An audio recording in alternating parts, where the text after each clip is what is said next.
the rights of citizens, the future of the internet.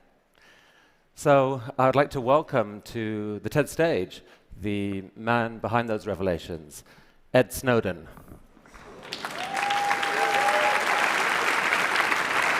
Ed is in a remote location somewhere in Russia, controlling this bot from his laptop, so he can see what the bot can see. Ed, welcome to the TED stage. What can you see, as a matter of fact? I can see everyone. This is amazing. Ed, some questions for you. You've been called many things in the last few months. You've been called a whistleblower, a traitor, a hero. What words would you describe yourself with? You know, everybody who's involved with this debate has been struggling over me and my personality and how to describe me. But when I think about it, this isn't the question that we should be struggling with. Who I am really doesn't matter at all. If I'm the worst person in the world, you can hate me and move on. What really matters here are the issues. What really matters here is the kind of government we want, the kind of internet we want, the kind of relationship between people and societies. And that's what I'm hoping the debate will move towards, and we've seen that increasing over time. If I had to describe myself, I wouldn't use words like hero, I wouldn't use patriot, and I wouldn't use traitor. I'd say I'm an American and I'm a citizen, just like everyone else. So just to give some context for those who don't know the whole story, This time a year ago, you were stationed in Hawaii, working as a consultant to the NSA. You had, as a sysadmin, you had access to their systems. And you began revealing certain classified documents to some hand-picked journalists, leading the way to June's revelations. Now, what propelled you to do this? You know, when I was sitting in Hawaii, and the years before when I was working in the intelligence community, I saw a lot of things that had disturbed me. We do a lot of good things in the intelligence community, things that need to be done and things that help everyone. But there are also things that go too far. There are things that shouldn't be done and decisions that were being made in secret without the public's awareness, without the public's consent, and without even our representatives in government having knowledge of these programs. When I really came to struggle with these issues, I thought to myself, how can I do this in the most responsible way that maximizes the public benefit while minimizing the risks? And out of all the solutions that I could come with, out of going to Congress when there was no laws, there were no legal protections for a private employee, a contractor in intelligence like myself, there was a risk that I would be buried along with the information and the public would never find out. But the First Amendment of the United States Constitution guarantees us a free press for a reason. And that's to enable an adversarial press, to challenge the government, but also to work together with the government, to have a dialogue and debate about how we can inform the public about matters of vital importance without putting our national security at risk. And by working with journalists, by giving all of my information back to the American people, rather than trusting myself to make the decisions about publication, we've had a robust debate with a deep investment by the government that I think has resulted in a benefit for everyone. And the risks that have been threatened, the risks that have been played up by the government have never materialized. We've never seen any evidence of even a single instance of specific harm. So let's because of that, I'm comfortable with the decisions that I make. So let me show the audience a couple of examples of what you revealed. If we can have a slide up. And Ed, I don't know whether you can see, the slides are here. This is a slide of the PRISM program. And maybe you could tell the audience what that was that was revealed. The best way to understand PRISM, because there's been a little bit of controversy, is to first talk about what PRISM isn't. much of the debate in the US has been about metadata. They've said it's just metadata, it's just metadata, and they're talking about a specific legal authority called Section 215 of the Patriot Act. That allows sort of warrantless wiretapping, mass surveillance of the entire country's sort of phone records, things like that. Who you're talking to, when you're talking to them, where you travel, these are all metadata events. PRISM is about content. It's a program through which the government could compel corporate America. It could sort of deputize corporate America to do its dirty work for the NSA. And even though some of these companies did resist, even though some of them, I believe Yahoo was one of them, challenged them in court, they all lost because it was never tried by an open court. They were only tried by a secret court. And something that we've seen, something about the PRISM program that's very concerning me is there's been a talking point in the US government where they've said 15 federal judges have reviewed these programs and found them to be lawful. But what they don't tell you is those are secret judges in a secret court based on secret interpretations of law that's considered 34,000 warrant requests over 33 years, and in 33 years only rejected 11 government requests. These aren't the people that we want deciding what the role of corporate America in a free and open internet should be. Now, this slide that we're showing here shows the dates in which different technology companies, internet companies, are alleged to have joined the program and where data collection began from them. Now, they have denied collaborating with the NSA. How was that data collected by the NSA? Right, so the NSA's own slides refer to it as direct access. What that means to an actual NSA analyst, someone like me who is working as an intelligence analyst, targeting, Chinese cyber actors, things like that in Hawaii, is the provenance of that data is directly from their servers. It doesn't mean that there's a group of company representatives sitting in a smoky room with the NSA, palling around and making backroom deals about how they're going to give this stuff away. Now, each company handles it different ways. Some are responsible, some are somewhat less responsible. But the bottom line is when we talk about how this information is given, it's coming from the companies themselves. It's not stolen from the lines.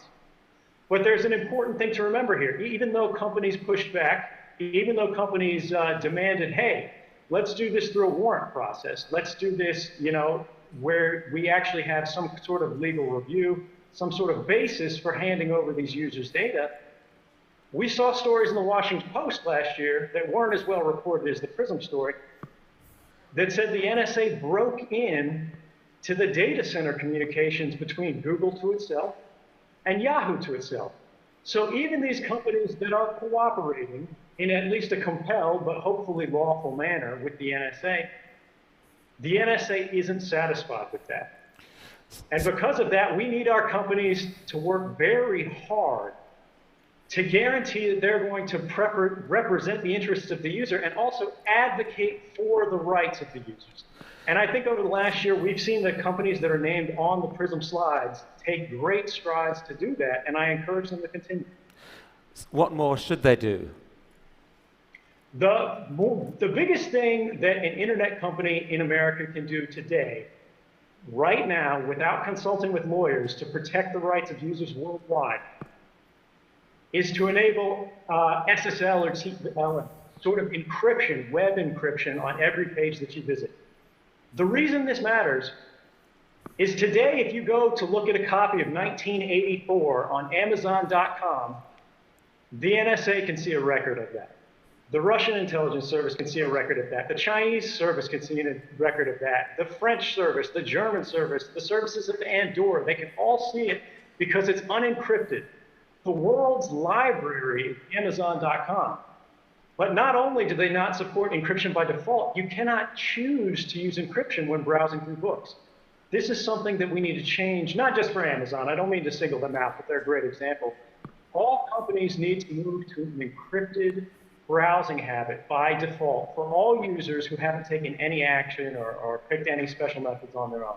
That'll increase the privacy and the rights that people enjoy worldwide. Ed, come with me to this part of the stage. I want to show you the next slide here. This is a program called Boundless Informant. What is that?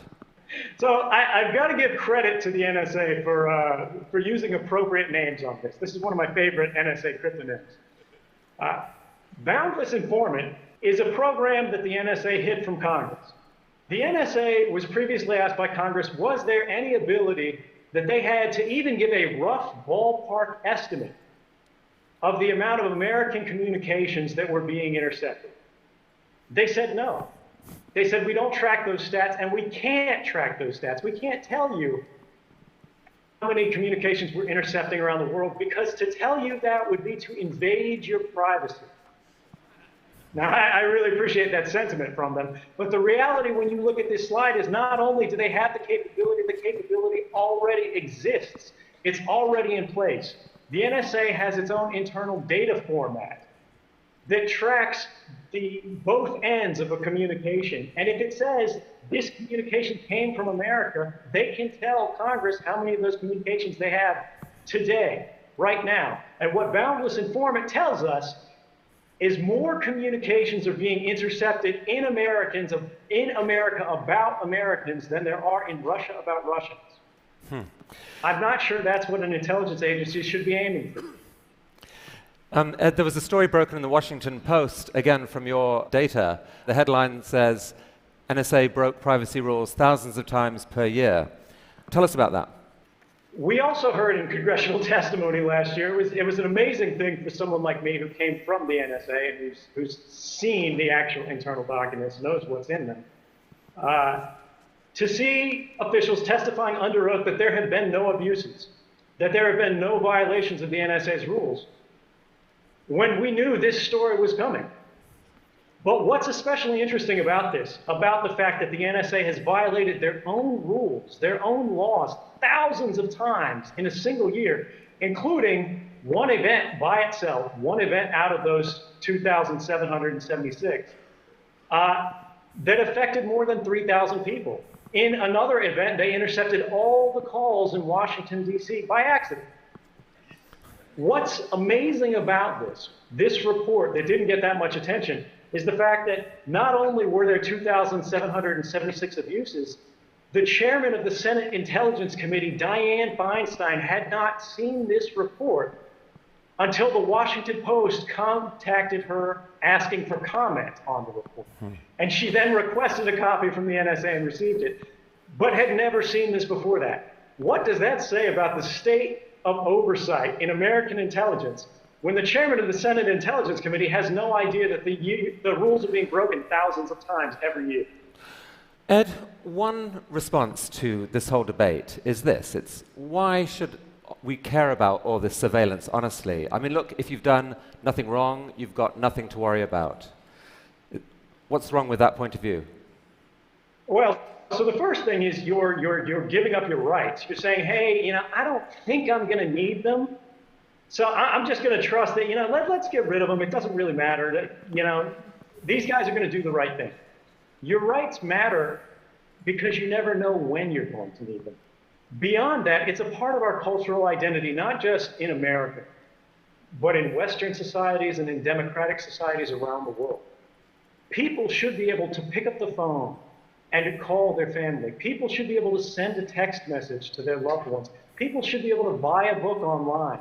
They should be able to travel by train. They should be able to buy an airline ticket without wondering about how these events are going to look to an agent of the government, possibly not even your government, years in the future. How they're going to be misinterpreted and what they're going to think your intentions are. We have a right to privacy. We require warrants to be based on probable cause or some kind of individualized suspicion because we recognize that trusting anybody, any government authority with the entirety of human communications in secret and without oversight is simply too great a temptation to be ignored.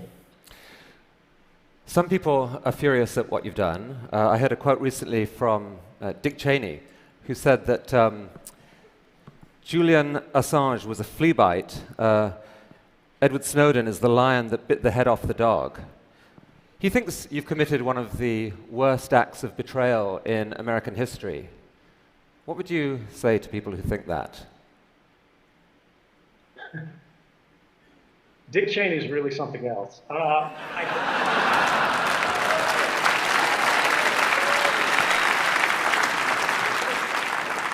Thank you. I think it's amazing because at the time, Julian Assange was doing some of his greatest work. Dick Cheney was saying he was going to end governments worldwide. The skies were going to ignite and the seas were going to boil off. And now he's saying it's a flea bite. So we should be suspicious about the same sort of overblown claims of damage to national security from these kind of officials. But let's assume that these people really believe this. I would argue that they have kind of a narrow conception of national security. The prerogatives of people like Dick Cheney do not keep the nation safe. The public interest is not always the same as the national interest. Going to war with people who are not our enemy in places that are not a threat doesn't make us safe. And that applies whether it's in Iraq or on the internet. The internet is not the enemy. Our economy is not the enemy. American businesses, Chinese businesses, and any other company out there is a part of our society. It's a part of our interconnected world. There are ties of fraternity that bond us together. And if we destroy these bonds by undermining the standards, the security, the manner of behavior that nations and citizens all around the world expect us to abide by. But it's alleged that you've stolen 1.7 million documents. It seems only a few hundred of them have been shared with journalists so far. Are there more revelations to come? There are absolutely more revelations to come. I don't think there's any question that some of the most important reporting to be done is yet to come. Well, let me come here, because I want to ask you about this particular revelation. Come and take a look at this. I mean, this is a story which I think for a lot of the techies in this room is the single most shocking thing that they have heard in the last few months. It's about a program called Bull Run. Could you explain what that is? So Bull Run, and this is again where we've got to thank the NSA for their candor. This is a program named after a Civil War battle. The British counterpart is called Edgehill, which is a UK Civil War battle. And the reason that I believe they're named this way is because they target our own infrastructure. They're programs through which the NSA intentionally misleads corporate partners. They tell corporate partners that these are safe standards. They say, hey, we need to work with you to secure your systems. But in reality, they're giving bad advice to these companies that makes them degrade the security of their services. They're building in back doors that not only the NSA can exploit, but anyone else who has time and money to research and find it can then use to let themselves into the world's communications. And this is really dangerous because if we lose a single standard, if we lose the trust of something like SSL, which was specifically targeted by the Bull Run program, we will live in a less safe world overall. We won't be able to access our banks, and we won't be able to access commerce without worrying about people monitoring those communications and subverting them for their own. And do those same decisions also potentially open America up to cyber attack from other sources? Absolutely. One of the problems, one of sort of the dangerous legacies that we've seen in the post-9/11 era is that the NSA has traditionally worn two hats. They've been in charge of offensive operations, that is hacking, but they've also been in charge of defensive operations. And traditionally, they've always prioritized defense over offense, based on the principle that American secrets are simply worth more. If we hack a Chinese business and steal their secrets, if we hack a government office in Berlin and steal their secrets, that has less value to the American people than making sure that the Chinese can't get access to our secrets. So by reducing the security of our communications, they're not only putting the world at risk, they're putting America at risk in a fundamental way, because intellectual property is the basis, the foundation of our economy. And if we put that at risk through weak security, we're going to be paying for it for years. But they've made a calculation that it was worth doing this as part of America's defense against terrorism. Surely that makes it a price worth paying. Well, when you look at the results of these programs stopping terrorism, you'll see that that's unfounded. And you don't have to take my word for it, because we've had the first open court, the first federal court that's reviewed this outside of sort of the secrecy arrangement, called these programs Orwellian and likely unconstitutional. The Congress, who has access to be briefed on these things and now has the desire to be, has produced bills to reform it. And 2 independent White House panels who reviewed all of the classified evidence said these programs have never stopped a single terrorist attack that was imminent in the United States. So is it really terrorism that we're stopping? Do these programs have any value at all? I say no, and all 3 branches of the American government say no as well. I mean, do you think there's a deeper motivation for them than the war against terrorism? I'm sorry, I couldn't hear you. Say again? Sorry, do you think there's a deeper motivation for them other than the war against terrorism? Yeah, the bottom line is that terrorism has always been what we in the intelligence world would call a cover for action.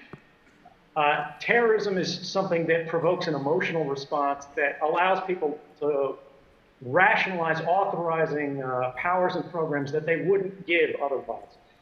The Bull Run and Edge Hill type programs, the NSA asked for these authorities back in the 1990s. They asked the FBI to go to Congress and make the case. The FBI went to Congress and did make the case. But Congress and the American people said no. They said it's not worth the risk to our economy. They said it's worth too much damage to our society to justify the gains. But what we saw is in the post-9/11 era, they used secrecy and they used the justification of terrorism to start these programs in secret without asking Congress, without asking the American people. And it's that kind of government behind closed doors that we need to guard ourselves against, because it makes us less safe and it offers no value. Okay, come with me here for a sec, because I've got a more personal question for you. Speaking of terror, most people would find the situation you're in right now in Russia pretty terrifying.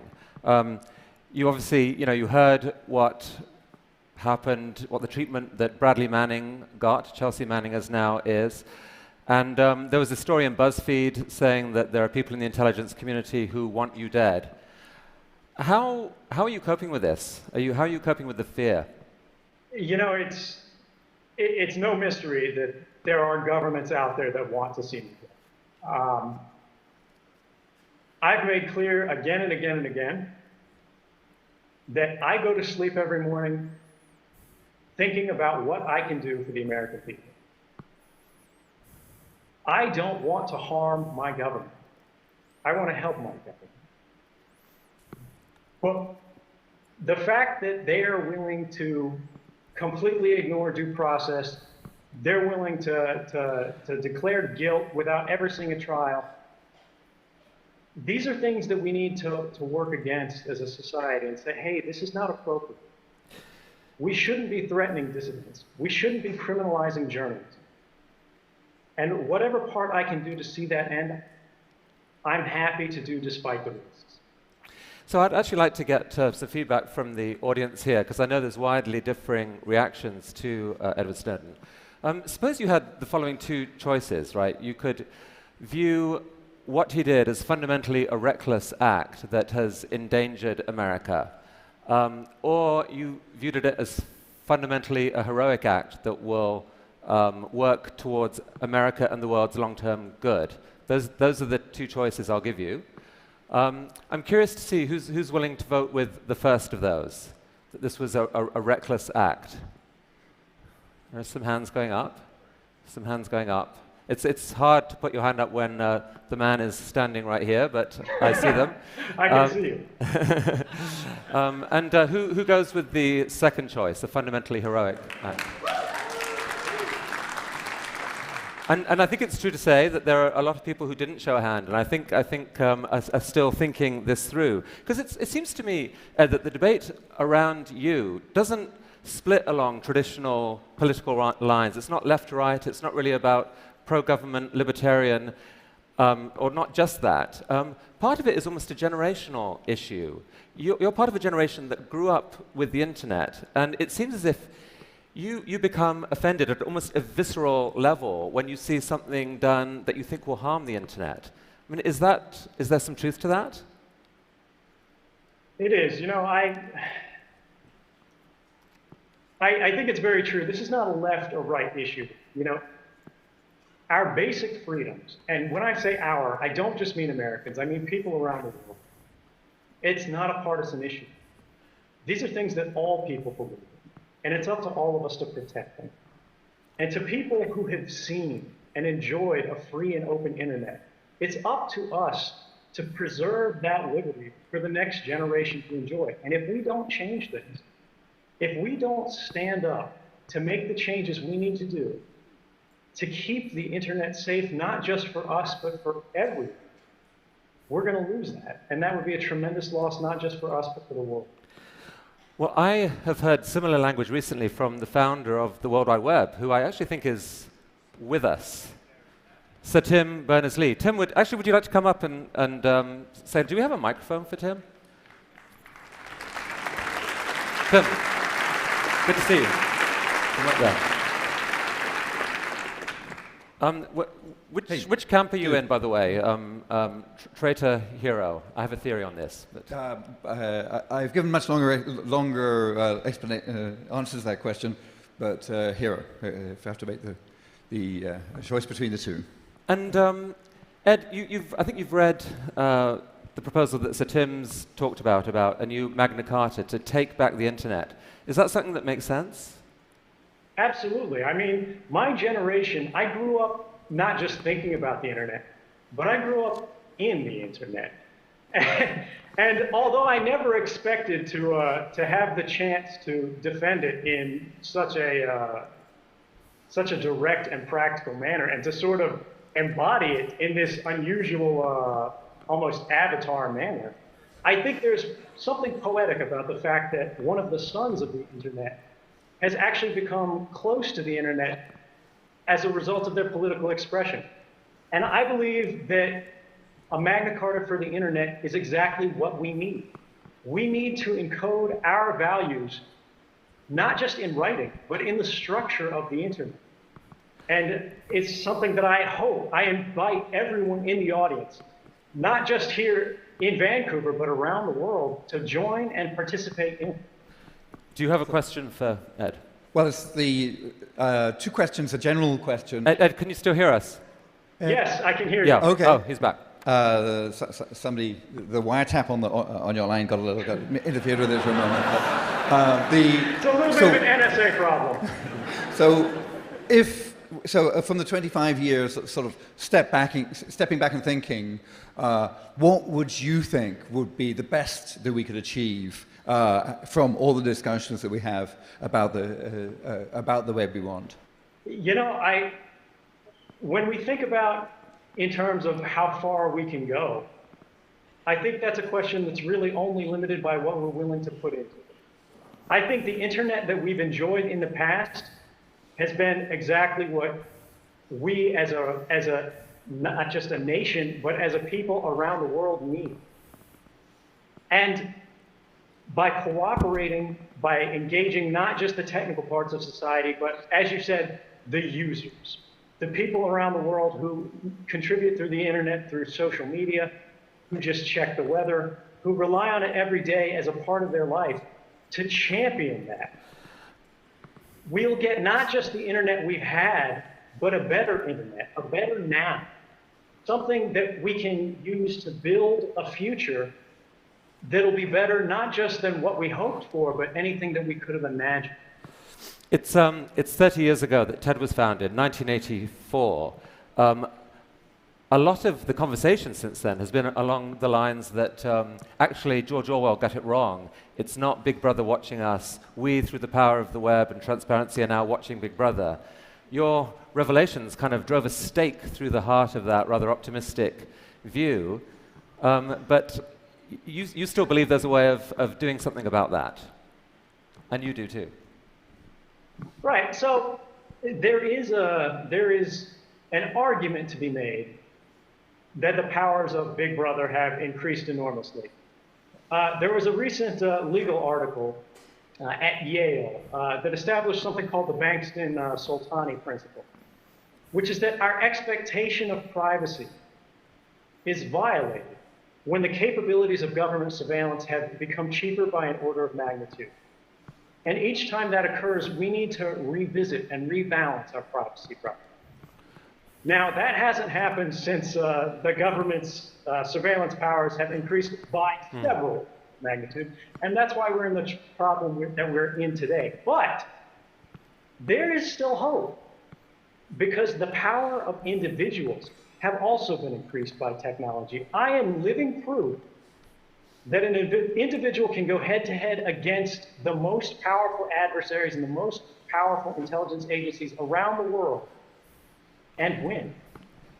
And I think that's something that we need to take hope from, and we need to build on to make it accessible not just to technical experts, but to ordinary citizens around the world. Journalism is not a crime. Communication is not a crime. And we should not be monitored in our everyday activities. I'm not quite sure how you shake the hand of a bot, but I imagine it's... That'll come very soon. This is the hand right here. Nice to meet you, and I hope my beam looks as nice as my view of you guys does. Thank you. Right. Thank you, Tim.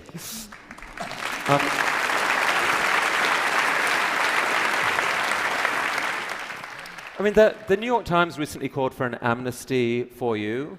Would you welcome the chance to come back to America? Absolutely. I mean, there's really no question. The principles that have been the foundation of this project have been the public interest and the principles that underlie the journalistic establishment in the United States and around the world. And I think if the press is now saying, we support this, this is something that needed to happen, that's a powerful argument, but it's not the final argument. And I think that's something that the public should decide. But at the same time, the government has hinted that they want some kind of deal, that they want me to sort of compromise the journalists with which I've been working to come back. And I want to make it very clear that I did not do this to be safe. I did this to do what was right. And I'm not going to stop my work in the public interest just to benefit myself. Well, in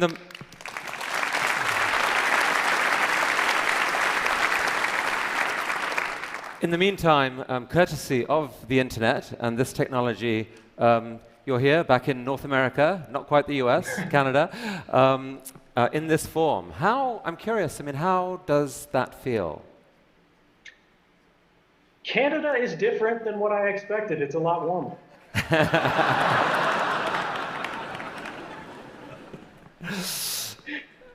The mission is ideas worth spreading. If you could encapsulate it in a single idea, what is your idea worth spreading right now at this moment? I would say the last year has been a reminder that democracy may die behind closed doors, but we as individuals are born behind those same closed doors. And we don't have to give up our privacy to have good government. We don't have to give up our liberty to have security. And I think by working together, we can have both open government and private lives. And I look forward to working with everyone around the world to seeing that happen. Thank you very much. Ed, thank you.